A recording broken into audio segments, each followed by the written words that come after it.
നീ വില പറഞ്ഞ ഒത്താ അങ്ങ് തരും. നിനക്ക് മതിപ്പില്ലാത്തതിന് ഞാൻ എന്നെ ഇപ്പം തരും 75 രൂപ. പറ നിന്റെ അഭിപ്രായം പറ. ഒത്താല അങ്ങ് തരും. ഇവിടെ അങ്ങനെ കാട് കയറി ചോദിച്ചിട്ട് തരാം അങ്ങനെയൊന്നും പറയാനില്ല. ഇതിപ്പോൾ മാന്യമായിട്ട് പറഞ്ഞ് അടുപ്പിച്ച് നീ പറഞ്ഞാൽ തരുപ്പാ.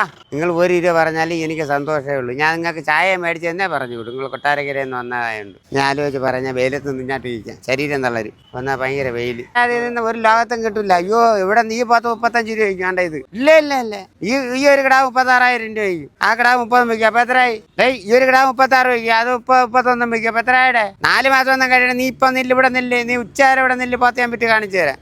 നിനക്ക് തരുന്ന പൈസ, നീ വില പറഞ്ഞ പൈസ കൂടുതൽ വിൽക്കോ ഇല്ല എന്നുള്ളത് നീ നോക്കി. കൊട്ടാരക്കരയൊക്കെ പോകാനായിട്ട് വലിയ വണ്ടിക്കൂലി എത്ര രൂപ? ഒരു 3000 രൂപയ്ക്കകത്തല്ലേ 4000 രൂപ. തീർത്ത് എത്ര ആരും പറയും? 45-നൊന്നും കൊടുക്കൂല. ഇറക്കി ചോദിക്കണം. അടുപ്പിച്ച് നിങ്ങൾക്ക് തരാൻ വേണ്ടിയിട്ടാണ് പറഞ്ഞത്. പിന്നെ മടുക്കാനായിട്ട് ഞാൻ അടുത്ത് വരുമ്പോ നീ ദൂരെ പോകുമ്പോ പിന്നെ എന്തിനാണ് ഒക്കൂല പേ.